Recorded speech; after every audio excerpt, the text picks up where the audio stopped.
Let's start with the integral of secant. Now, if you're going to do this the normal way, wherein you will put the secant into its simplified form, which is the integral of 1 over cosine of x dx, and let u here be cosine of x, du right here would be negative sine of x dx, and so dx right here would be equal to du over negative sine of x. If you substitute this, it would be the integral of 1 over u multiplied by value of dx, which is du over negative sine of x. You can see here, we can do nothing about this negative sine of x. So, this method cannot be applied in order to get the integral of secant of x. So, what we're going to do here is to make a bit of a trick. And so, let this be integral of secant of x over 1, because this is the same as this. And let's multiply this by a value of 1. And so, what constitutes the value of 1? Let's use secant of x plus tangent of x over secant of x plus tangent of x. This right here corresponds to 1. So, dx. And so, by multiplying this, we would have the integral of secant squared of x plus secant of x tangent of x over secant of x plus tangent of x of dx. And so, let's substitute u here as secant of x plus tangent of x. Derivative of secant of x would be secant of x multiplied by tangent of x, plus the derivative of tangent of x is simply secant squared of x of dx. And so, dx right here would be equal to du over secant x of tangent of x plus secant squared x dx. Wait, secant squared x only. And so, by substituting all of this, you would have the integral of this value.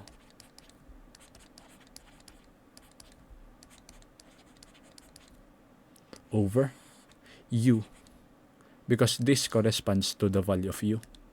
And let's multiply this by value of dx, which is du over secant x tangent of x plus secant squared x.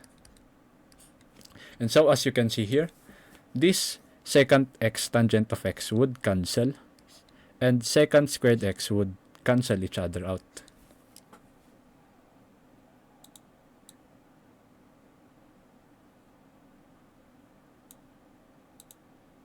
And so, what we're left with here is simply the integral of du over u.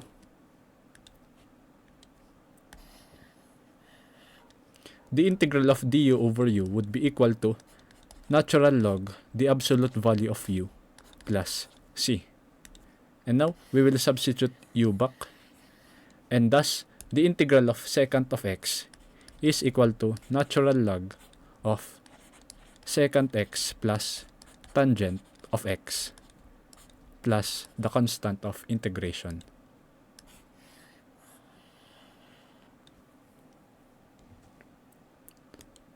The integral of secant squared of x dx is simply tangent of x plus c. That is simply the answer for this. Just memorize this. This is because the derivative of tangent of x would be equal to secant squared of x. And so, by reversing this, which is the integral of secant squared of x, it is equal to tangent of x. let us move on with the integral of secant cube x dx.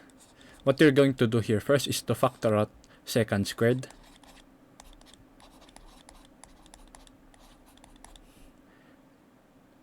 And so, we will not transform this first because secant squared of x in this case is part of dx. And so what we're going to do here is to integrate by parts. Let's use the DI table method. D here is below secant x and integral would be secant squared of x. The derivative of secant x is secant x tangent of x. And the integral of secant squared of x, as we mentioned earlier, it's just simply tangent of x. So multiply this one and multiply that, but this would be in integral. And so this would become secant of x tangent of x minus the integral of secant of x tangent of x multiplied by tangent of x. So this would become tangent squared of x of dx. And so what we're going to do next here is to transform tangent of x into its trigonometric identity, which would be tangent squared of x would be equal to secant squared x minus 1. Or if you want to do the secant squared x would be equal to tangent squared of x plus 1. But since we're dealing with here is tangent squared of x, let's use this one.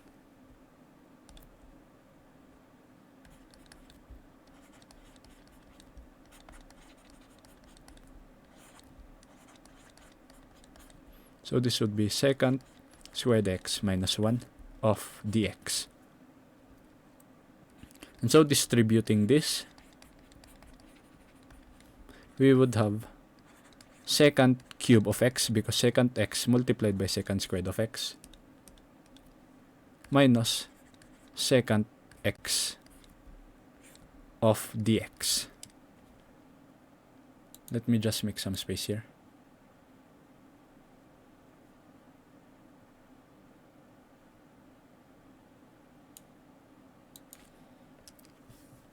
And so we will split this integral into two parts.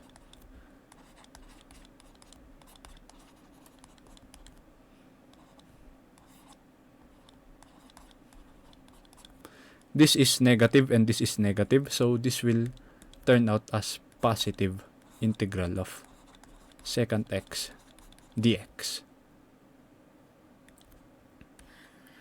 And so as you can see, there is another secant cube of x here, which is correspond to this. So what we're going to do here is to equate this. This is because simply the integral of secant cube of x dx is equal to this one. So we'll just rewrite this.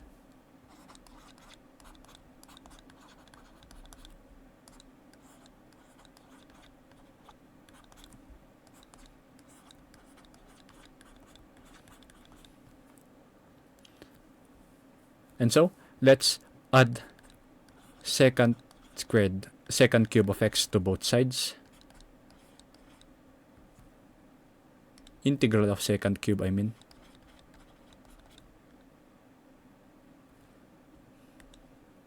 And so this will become 0. And this will become 2 multiplied by the integral of, or let's just put this as 2 integral of secant cube of x dx would be equal to secant x tangent of x plus integral of secant x dx.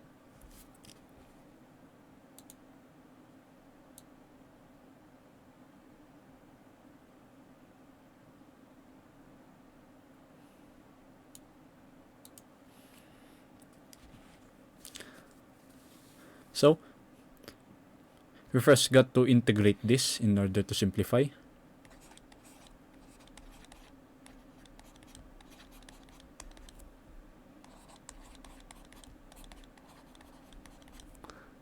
The integral of secant x dx, according to my first problem earlier, would be equal to natural log of secant x plus tangent of x plus constant of integration.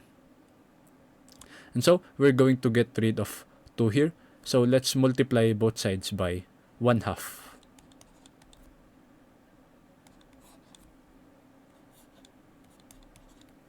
And so this would cancel each other out. And so this is basically the integral of secant cube of x dx, which is this problem right here.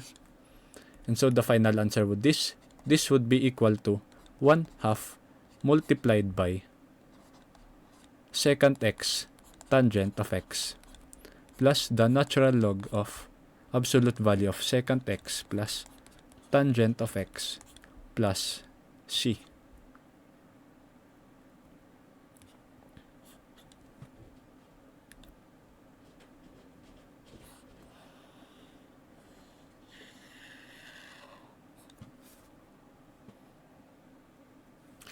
The integral of secant to the power of 4 of x dx. So let us factor out secant squared x here.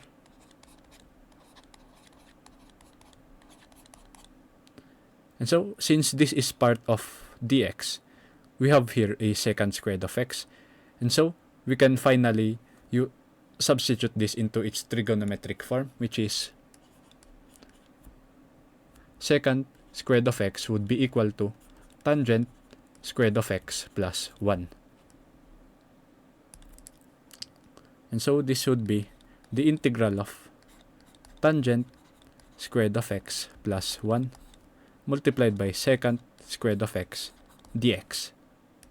And so the next step here would be to use u substitution. Let u here be tangent of x. The derivative of tangent of x is secant squared of x dx. So substituting the values, we would have the integral of u squared plus 1. And notice this secant squared of x dx is the same as this. So this would be simply du. And so integrating this, the derivative of u squared would be u to the power of 3 over 3. And the integral of 1 du is simply u plus c. Substituting u back, we would have 1/3 of tangent cube of x plus tangent of x plus the constant of integration.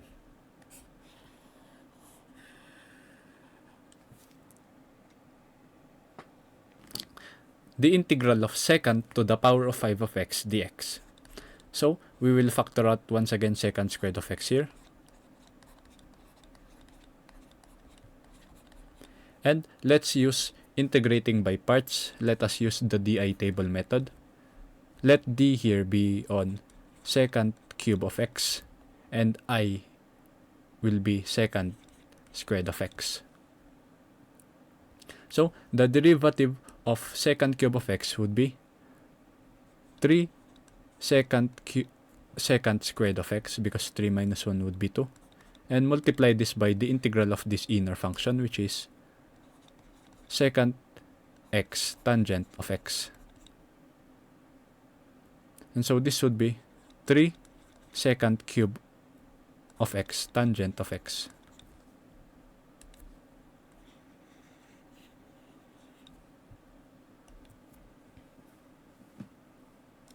And the integral of secant squared of x is simply tangent of x. And so this, multiply that, but this would be integral. And so it would be secant cube of x tangent of x minus the integral of, let's put 3 outside the integral now, 3 the integral of secant cube of x multiplied by tangent of x, and multiply this by tangent of x, which make this tangent squared of x of dx. And so, let's transform tangent squared of x with this trigonometric formula once again, which would be secant squared of x minus 1.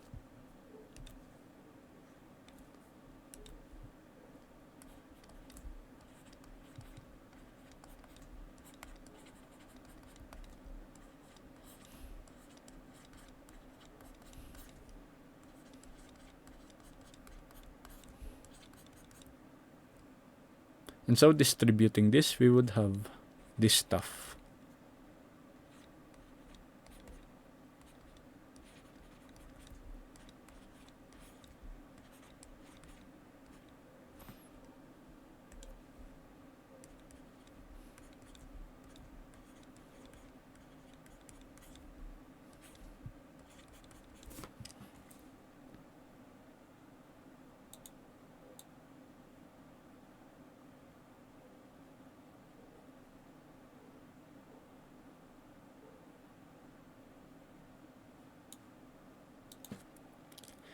Let us split this integral into two parts.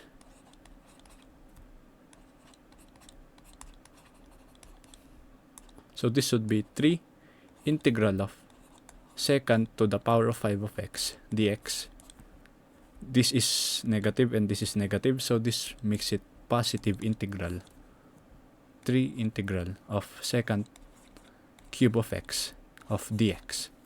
So we can see here once again, we have secant to the power of 5 of x, which is the same as this one. So let us equate this.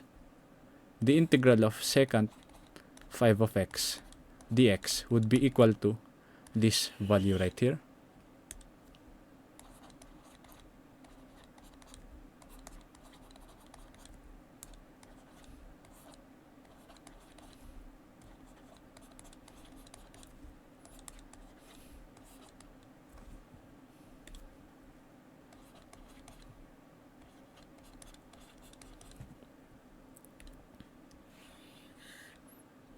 And so, let us add 3 integral of secant to the power of 5 of x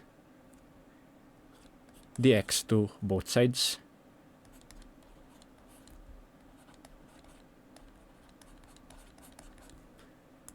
And so this would be 3 plus 1 is 4 integral of secant to the power of 5 of x dx. It would be equal to secant cubed x tangent of x plus 3 integral of secant cube of x dx.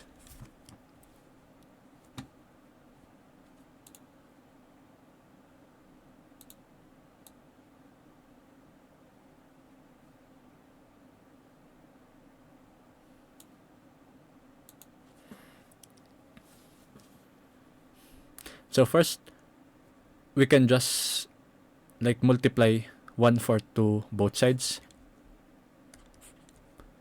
1/4 multiplied by 4 is simply cancel each other out. So integral of secant to the power of 5 of x dx, which is this, it would be equal to 1/4 multiplied by secant cube of x tangent of x plus 3 integral of secant cube of x dx.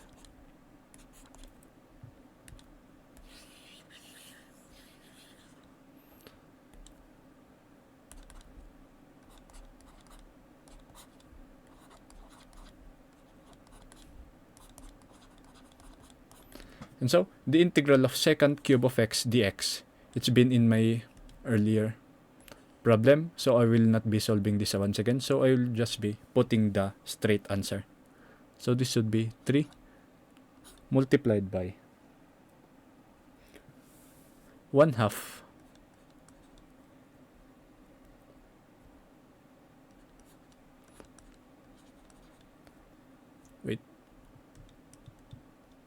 this would become 1/2 secant x tangent of x plus the natural log of secant of x plus tangent of x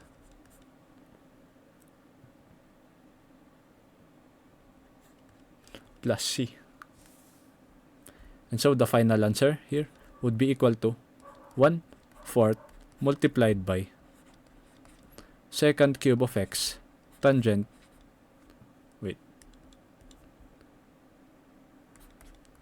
tangent of x plus 3 multiplied by 1/2 would be equal to 3/2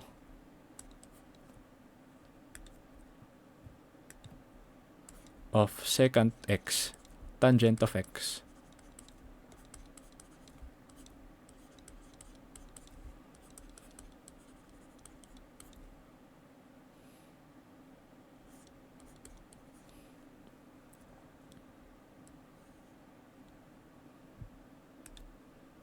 I mean, you can distribute 1/4 to this one and to the other side, but I will just leave this as it is.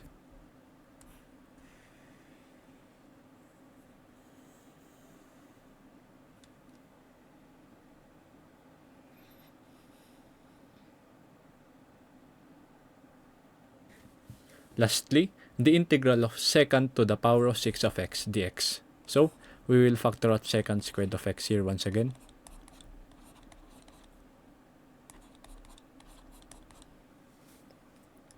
And let's transform secant to the power 4 of x.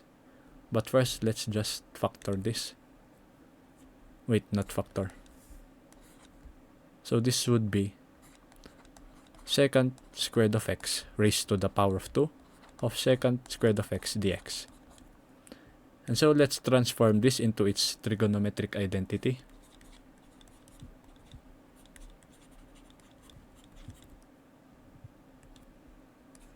So this would be the integral of tangent squared of x. This should be tangent squared of x. Plus 1 to the power of 2 multiplied by secant squared of x dx. And so, let u here be tangent of x. The derivative of tangent of x is secant squared of x dx. So let's substitute this value. This should become the integral of u squared plus 1 raised to the power of 2 secant squared of x dx is equal to du.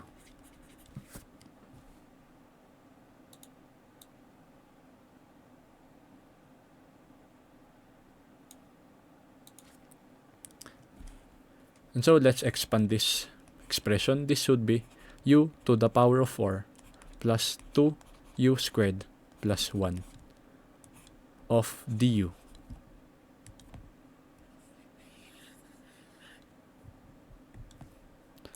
Integrating all of this, the integral of u to the power of 4 is u to the power of 5th over 5 plus integral of 2u squared is 2 multiplied by u to the power of 3 over 3, and the integral of 1 du is simply u.